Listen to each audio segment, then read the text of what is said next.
How should you spend your summer?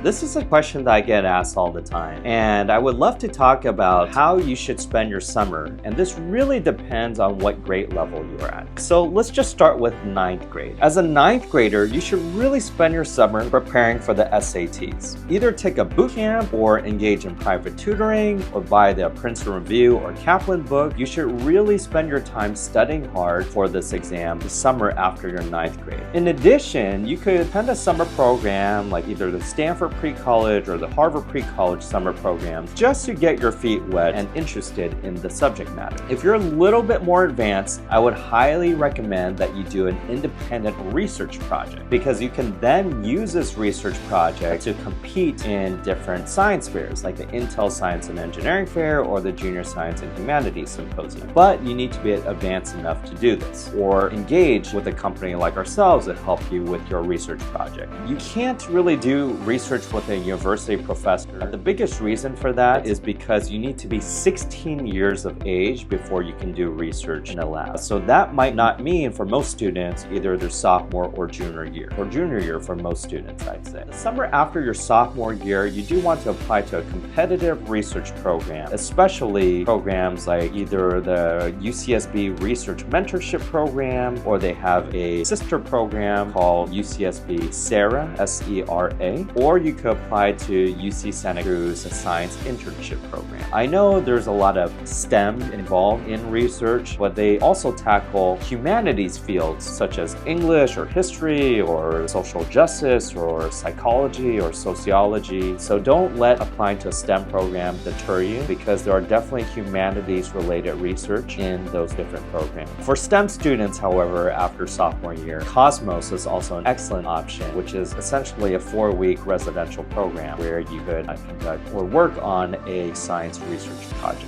The summer after sophomore year, again, if you are advanced, you definitely want to work on an independent research project to compete in these prestigious science fairs like Intel ISEF or JSHS. The summer after your junior year, you definitely want to apply to a highly competitive summer program. For STEM students, this might mean summer programs like RSI or the Garcia Lab in Stony Brook or Simons or SSP, the Summer Science Program. And for humanities students, this might mean Stanford Humanities Institute or Iowa Young Writers Workshop or the Kenyan Young Writers Program or Yale Young Global Scholars. There's a lot of summer programs that are humanities based that if you get in, it will significantly increase your odds of admission because it's an excellent signaling effect to colleges and universities. You can almost think of these summer programs as mini college applications that you have to apply for, and many of these summer programs have anywhere between a 5 to 15% acceptance rate. So it's fairly competitive, and getting into one of these prestigious summer programs after your junior year will definitely increase your odds of admission. But as you can see, a common theme during the summer is academic research. And I do want to emphasize this because keep in mind that colleges and universities are ultimately research-driven institutions. And so by conducting academic research over the summer, you definitely can showcase your intellectual curiosity and desire to push the forefront of knowledge, and colleges and universities will definitely respect that. So these are some of the top things that I would do to enhance your college admissions profile over the summer, whether